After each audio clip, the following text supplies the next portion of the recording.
حمیدا ومصلیا ان اللہ وملائکتہ یصلون علی النبی یا ایھا الذین آمنوا صلوا علیہ وسلموا تسلیما۔ آواز بلند پڑھیے، الصلاۃ والسلام علیک یا سیدی یا رسول اللہ وعلی آلک واصحابک یا سیدی یا حبیب اللہ۔ الصلاۃ والسلام علیک یا سیدی یا محبوب رب العالمین وعلی آلک واصحابک یا سیدی یا خاتم الانبیاء والمرسلین۔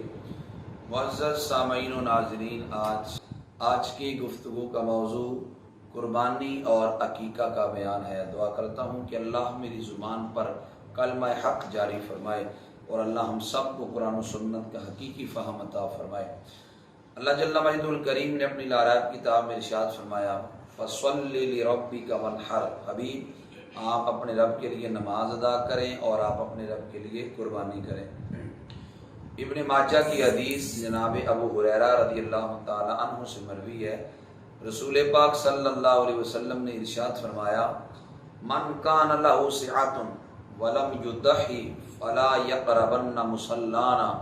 نبی علیہ السلام نے فرمایا، جو بندہ وسعت کے باوجود، طاقت کے باوجود، مالدار ہونے کے باوجود قربانی نہ دے، فرمایا وہ بندہ ہماری عیدگاہ کے قریب سے بھی نہ گزرے۔ کہ جب اللہ نے اسے مالی وسعت دی، جب اللہ تعالیٰ نے اس پر اپنا کرم کیا، فضل کیا، دولت اس کے پاس ہے، تو فرمایا اس کے باوجود اگر قربانی نہ کرے وہ ہماری عیدگاہ کے قریب سے بھی نہ گزرے۔ اور یہ آیتیں، یہ حدیث پاک واضح اس بات کا منہ بولتا ثبوت ہے کہ جو قربانی ہے وہ صاحب نصاب پہ کرنی واجب ہے۔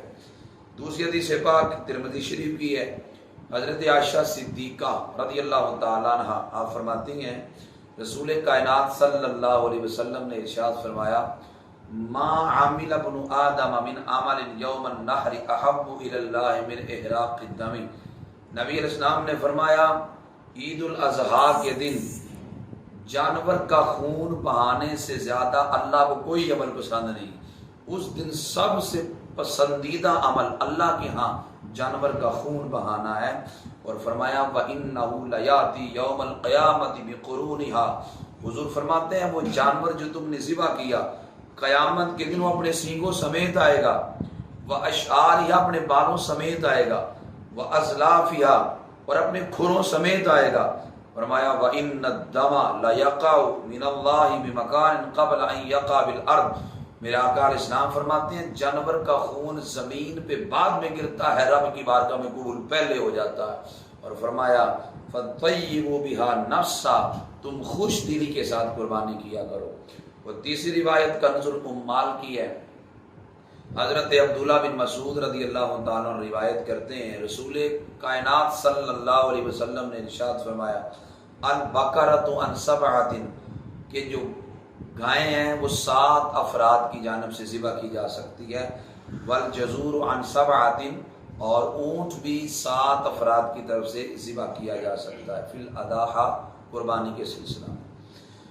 مسائل کے اندر یہ بات پہلی ہے کہ قربانی کی کئی اقسام ہیں۔ بعض ایسی قربانیاں ہیں جو امیر پہ بھی واجب ہیں، غریب پہ بھی واجب ہیں۔ دوسری وہ قسم ہے کہ جو غریب پہ واجب ہے، امیر پہ واجب نہیں ہے۔ تیسری وہ قسم ہے جو امیر پہ واجب ہے، غریب پہ واجب نہیں ہے۔ پہلی وہ قسم کہ جو غنی اور فقیر دونوں پہ واجب ہے۔ اگر غنی اور فقیر منت مان لیں کہ ہمارا یہ کام ہو جائے تو ہم قربانی کریں گے، اب فقیر ہو یا غنی ہو، جب کام ہو جائے اس منت کی تکمیل کے لیے جانور کو ذبح کرنا واجب ہو جاتا ہے۔ نمبر 2، فقیر پہ واجب ہے، مالدار پہ واجب نہیں ہے۔ اس کی صورت یہ ہے، فقیر نے جانور قربانی کے لیے خرید لیا، خریدتے ہی فقیر پر اس کو ذبح کرنا واجب ہے، جبکہ امیر پہ اس کو ذبح کرنا واجب نہیں۔ نمبر 3، مالدار پہ واجب ہو، فقیر پہ واجب نہ ہو۔ اس کی صورت یہ ہے کہ قربانی کا وجوب نہ تو خریدنے کے ساتھ ہو، نہ منت کی وجہ سے ہو، بلکہ جناب ابراہیم علیہ السلام کی سنت کو زندہ کرنے کے لیے جو قربانی عید الاضحیٰ کے موقع پہ کی جاتی ہے وہ قربانی مالدار کے لیے واجب ہے، فقیر پر کرنی وہ واجب نہیں ہے۔ اور اسی طرح بکری کا ایک بندہ مالک تھا پہلے سے ہی، اس نے نیت کر لی میں اس بکری کو جو نا وہ عید الاضحیٰ کے موقع پر قربانی دے دوں گا، اب اسی بکری کی قربانی اس پہ واجب نہیں ہے، اور یوں ہی خریدتے وقت قربانی کی نیت نہیں تھی، بعد میں نیت بن گئی، کہ میں اس کو قربان کر دوں گا، اس صورت کے اندر بھی اسی کی قربانی کرنا واجب نہیں ہے۔ اچھا، قربانی واجب ہونے کی شرائط کیا ہیں؟ کون کون سی ایسی شرائط ہیں جو پائی جائیں تو قربانی واجب ہے؟ نمبر 1، اسلام، مسلمان ہونا قربانی کی پہلی شرط ہے۔ جو مسلمان نہیں ہے اس پہ قربانی واجب نہیں ہے۔ نمبر 2، اقامت، یعنی مقیم پہ قربانی واجب ہے، مسافر پہ قربانی واجب نہیں ہے۔ نمبر 3، تونگری، مالدار ہونا، مالدار پہ قربانی واجب ہے، جو مالدار نہیں ہے اس پہ قربانی واجب نہیں ہے۔ لیکن تھوڑا سا یاد رکھیے گا، قربانی کے اندر مالدار ہونا اور ہے، زکوٰۃ کے اندر مالدار ہونا اور ہے۔ بعض لوگوں پہ زکوٰۃ واجب نہیں ہوتی لیکن قربانی واجب ہوتی ہے، میں آگے چل کر اس کی مزید نشاندہی کروں گا۔ اب یہاں مالدار سے مراد وہ بندہ جس پر صدقہ فطر واجب ہے، اس پہ قربانی بھی واجب ہے، تو مزید میں اس کی تشریح آگے چل کے کروں گا۔ نمبر 4، حریت، آزاد ہونا قربانی کی چوتھی شرط ہے، جو غلام ہے اس پر قربانی واجب نہیں ہے۔ نمبر 5، مرد ہونا، یہ قربانی کے لیے شرط نہیں ہے، عورت اگر صاحب نصاب ہے، مالدار ہے، تو عورت پہ بھی قربانی کرنا واجب ہے۔ اور نمبر 6، بالغ ہونا، یہ شرط ہے قربانی کے لیے، نابالغ پہ واجب نہیں ہے، اور نہ ہی وہ خود کرے گا، نہ ہی اس کا باپ کے لیے ضروری ہے کہ وہ اس کی جانب کرے، قربانی کے لیے بالغ ہونا شرط ہے۔ میں نے عرض کیا مسافر کے لیے قربانی نہیں ہے، ایسے لوگ جو حج کرنے کے لیے جاتے ہیں تو ان پہ عید الاضحیٰ کی قربانی جو ہے نا وہ واجب نہیں ہے، اس وجہ سے کہ وہ حالت سفر میں ہے، تو جو مسافر ہوتا ہے اس پر عید الاضحیٰ کی قربانی واجب نہیں ہوتی۔ ایک بندہ فقیر تھا، زکوٰۃ کے سلسلہ میں تو ہم نے تفصیل سے بتا دیا، بیان کر دیا، زکوٰۃ کے اندر تو مال پہ سال گزرنا ضروری ہے، لیکن قربانی کا معاملہ کچھ منفرد ہے۔ اگر عید الاضحیٰ کے 3 دنوں کے اندر بھی اگر کسی بندے کے پاس مال آ جائے تو اس بندے پہ بھی قربانی کرنا واجب ہو جاتی ہے، تو اس وجہ سے اس کے لیے سال گزرنا ضروری نہیں، بلکہ وقت کے اندر یعنی 3 دنوں کے اندر اگر مال آ گیا تو بھی اس بندے پہ قربانی کرنا واجب ہو جاتی ہے۔ اور قربانی کی نیت سے جانور ذبح کیا جائے، کچھ لوگ قربانی کی نیت سے اگر مرغی یا مرغا ذبح کر دیتے ہیں تو یاد رکھیں یہ قربانی نہیں ہے، قربانی کے لیے جانور کا ذبح کرنا ضروری ہے۔ اور جو بھی چیز ضرورت سے زائد ہو، یہاں ضرورت سے زائد مراد اور ہے، زکوٰۃ کے اندر ضرورت سے زائد اور مراد تھا، میں ابھی اس کی تشریح کروں گا۔ قربانی کے سلسلہ میں جو چیز ضرورت سے زائد ہے، کیا کیا ضرورت سے زائد ہے؟ اب زکوٰۃ تو نہ سونے چاندی پہ، مال تجارت پہ، اب کچھ ایسی چیزیں ہیں قربانی کے اندر کہ جن کو جو ضرورت سے زائد سمجھی جاتی ہیں، میں اس کی نشاندہی کرتا ہوں۔ مثال کے طور پر ایک بندہ ہے تو اس کے 2 مکان، ایک میں رہتا ہے دوسرا فارغ پڑا ہوا ہے۔ اب جو فارغ شدہ مکان ہے وہ اس کی مالیت اگر 78,000 کے برابر پہنچتی ہے تو ایسے بندے پہ قربانی واجب ہے۔ اور اسی طرح جو غازی ہے، گھوڑے میں بیٹھ کے اللہ کی راہ میں جہاد کرتا ہے، تو غازی کے لیے 2 گھوڑے ضرورت کے ہیں، تیسرا گھوڑا اگر ہوگا تو وہ ضرورت سے زائد ہوگا۔ ہر قسم کے 2 ہتھیار ہوں تو دوسرے کو حاجت سے زائد قرار دیا جائے گا۔ مثال 2 ہتھیار ہیں، ایک کی تو چلو ضرورت مانی جائے گی، دوسری ضرورت سے زائد ہوگی، اس کو بھی شمار کریں گے کہ اس کی قیمت کتنی بنتی ہے۔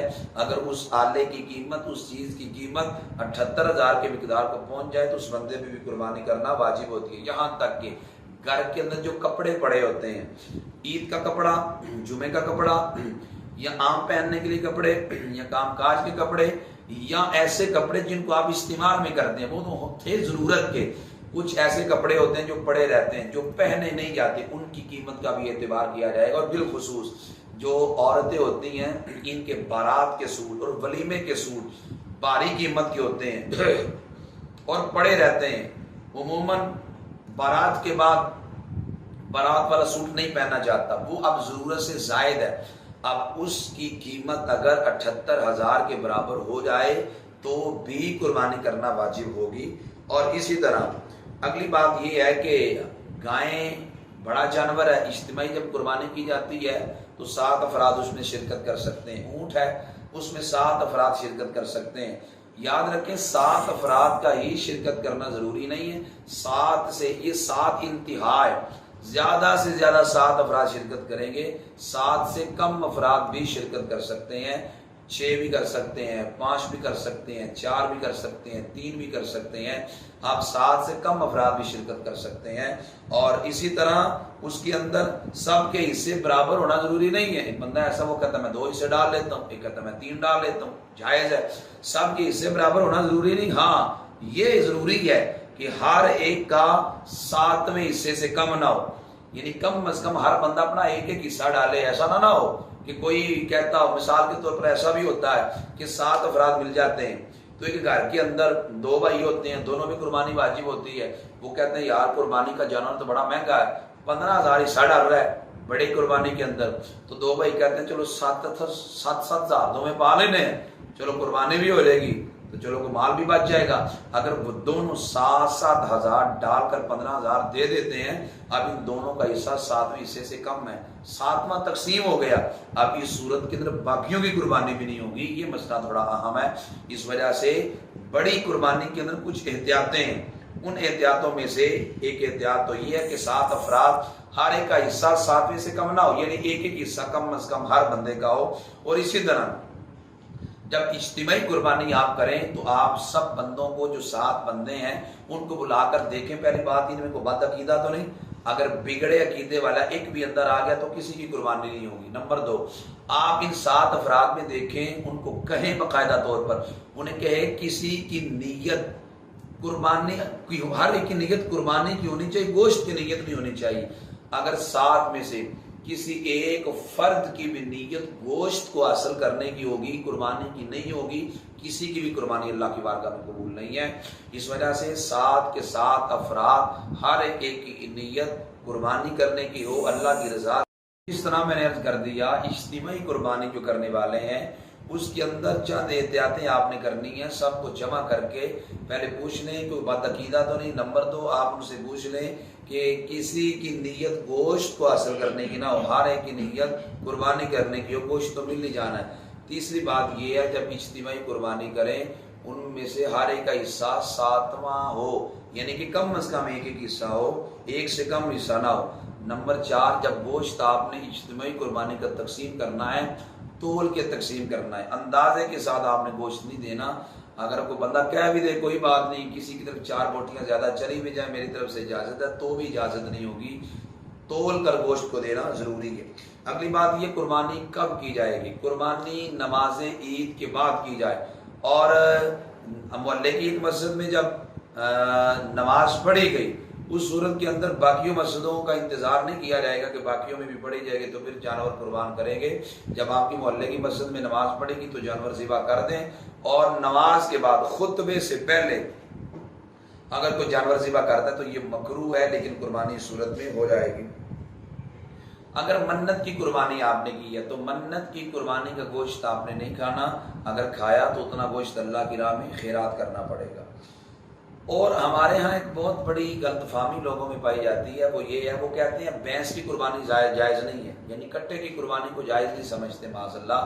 وہ خدا کے بندو، جس طرح گائے کی قربانی جائز ہے اسی طرح بھینس یا بھینسے کی قربانی بھی جائز ہے، کوئی اس میں شریک کا بات نہیں ہے۔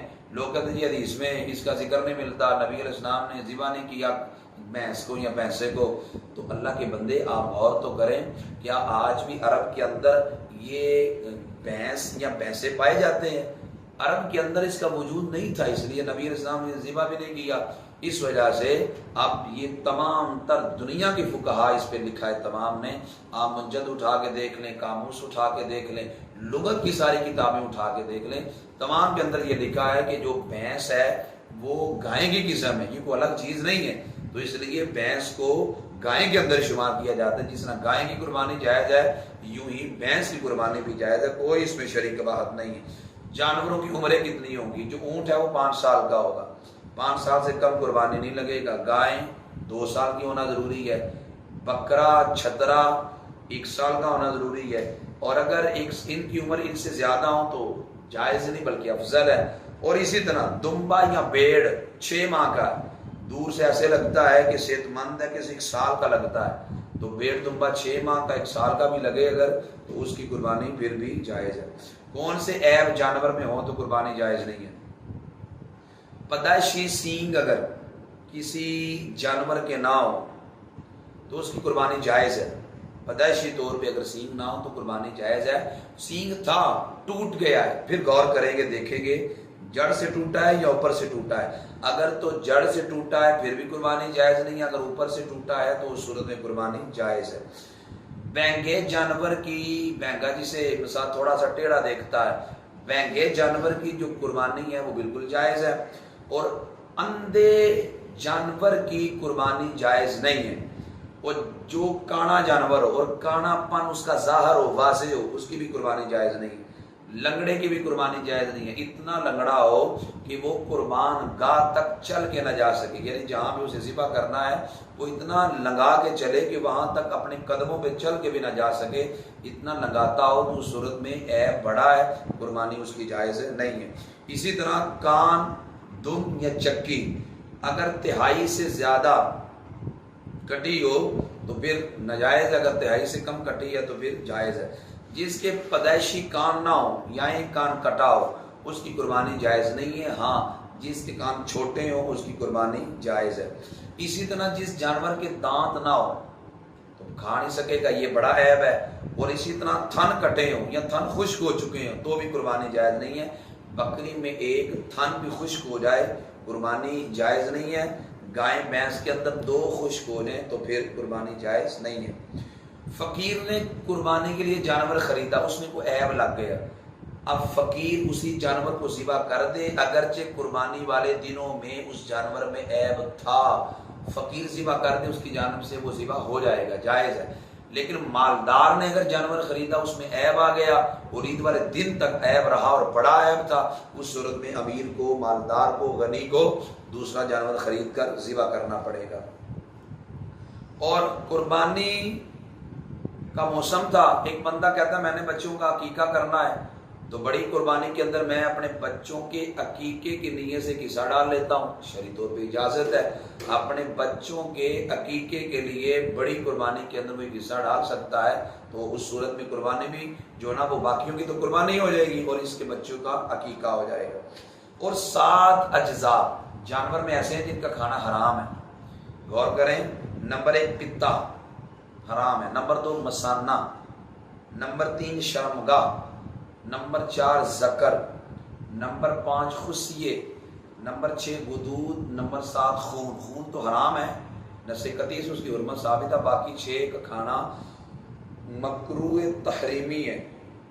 اور افسوس کے ساتھ مجھے کہنا پڑ رہا ہے ہمارے معاشرے کے اندر بڑے بڑے ہوٹلز میں خصیے پکتے ہیں اور لوگ بڑے شوق کے ساتھ کھاتے ہیں اور یہ مکروہ تحریمی ہے, حرام کے قریب ہے. اس لیے اس سے بچنا بے حد ضروری ہے ورنہ بندہ گناہ میں مبتلا ہو جائے گا. کھانے والے تو گناہ میں مبتلا ہو جائیں گے, جو ہوٹلز والے اپنے اپنے ہوٹلز کے اوپر یہ جانوروں کے خصیے پکاتے ہیں وہ پکانے والے بھی گناہ گار ہیں. اس لیے وہ نہ پکائیں, لوگ نہ کھائیں. وہ پکاتے ہیں بھی, لوگ ڈیمانڈ بھی کرتے ہیں, وہ کھاتے ہیں. اگر کوئی کھا کے ڈیمانڈ کرے اسے کہ بھائی وہ حرام کے قریب ہے, مکروہ تحریمی ہے, تو کیا ہم حرام کے قریب چیزیں آپ کو کھلائیں گے؟ اس لیے آپ ان کو بتلائیں گے تو شرعی حکم بھی ان کو پتہ چلے گا. اس لیے ان سے بچنا ضروری ہے. اوجری کے بارے میں لوگ اکثر پوچھتے ہیں, اوجری کے بارے میں اختلاف ہے. بعض کہتے ہیں مکروہ تحریمی ہے, بعض کہتے ہیں مکروہ تنزیہی ہے, یعنی جائز کے قریب ہے. اب اس صورت کے اندر جو ہے وہ مکروہ تنزیہی بھی اگر اسے مانا جائے اس کا مطلب یہ ہے نہ کھانا بہتر ہے, لیکن اگر وہ کھا لے تو البتہ زیادہ اس پہ گناہ نہیں ہے. مشینی جو جانور مشین کے ذریعے ذبح کیا جاتا ہے, اگر مشین کے ذریعے جانور کو ذبح کیا جائے تو اس مشین کے آلے پر بسم اللہ یا اللہ اکبر پڑھنا ضروری ہے. اور اگر ایک بار مشین چلتی اور کئی جانوروں کا گلا کاٹ دیا جاتا ہے تو اس صورت میں جائز نہیں ہے. ہر جانور کے اوپر جو ہے نا وہ تکبیر پڑھنا ضروری ہے. تو میں نے قربانی کے سلسلہ میں عرض کر دیا, زکوٰۃ کے جب معاملہ آیا تھا تو اگر آپ کا اپنا پلاٹ ہے بچوں کے لیے قربان تو آپ پہ زکوٰۃ نہیں تھی. اسی طرح کرائے کا مکان تھا, اس پہ زکوٰۃ نہیں تھی. لیکن یہاں قربانی میں معاملہ اور ہے, غور کریں. اگر آپ کا پلاٹ ہے اور آپ نے رکھا ہوا ہے بیچنے کے لیے, آپ پہ قربانی واجب ہے.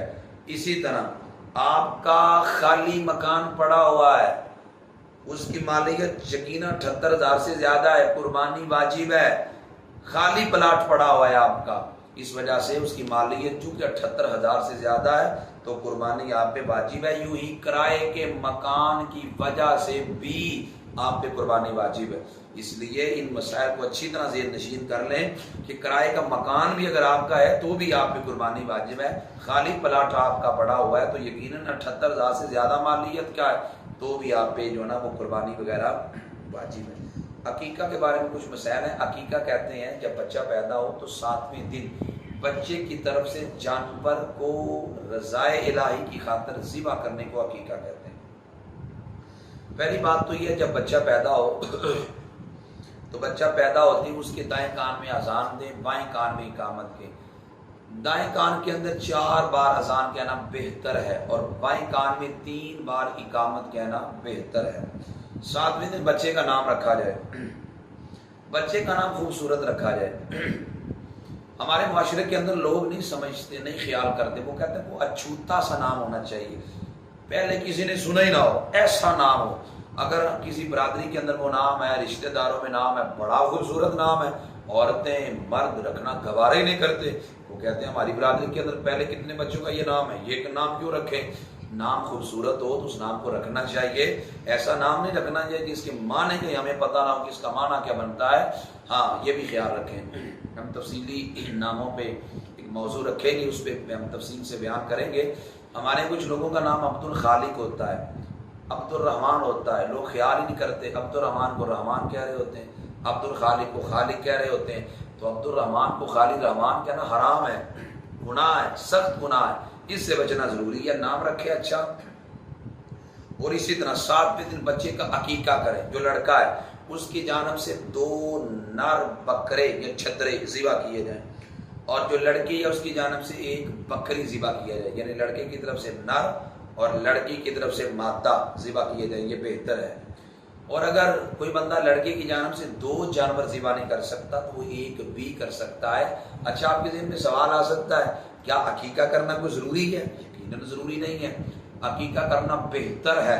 میں نے پڑھا ہے علماء کے بارے میں، علماء فرماتے ہیں کہ جو بندہ اپنے بچوں کا عقیقہ نہیں کرتا اس کی اولاد سے اس کو صحیح نفع نہیں پہنچتا. صحیح نفع اولاد سے حاصل کرنا ہے تو عقیقہ کرنا پڑے گا. اس میں برکات بھی ہیں، اللہ کی رحمتوں کا بھی نزول ہوگا. 7ویں دن جب بچے کے بال اتروائیں تو اس بال کے برابر اتنی چاندی خیرات کرنا بھی مستحب ہے اور بہتر ہے. یہ چند ضروری مسائل قربانی کے تھے اور عقیقے کے تھے جو میں نے آپ کی خدمت میں عرض کیے. دعا کرتا ہوں کہ اللہ تعالی ہم سب کو قرآن و سنت کا حقیقی علم عطا کر عمل کرنے کی بھی توفیق عطا فرمائے. وما علیہ الا البلاغ.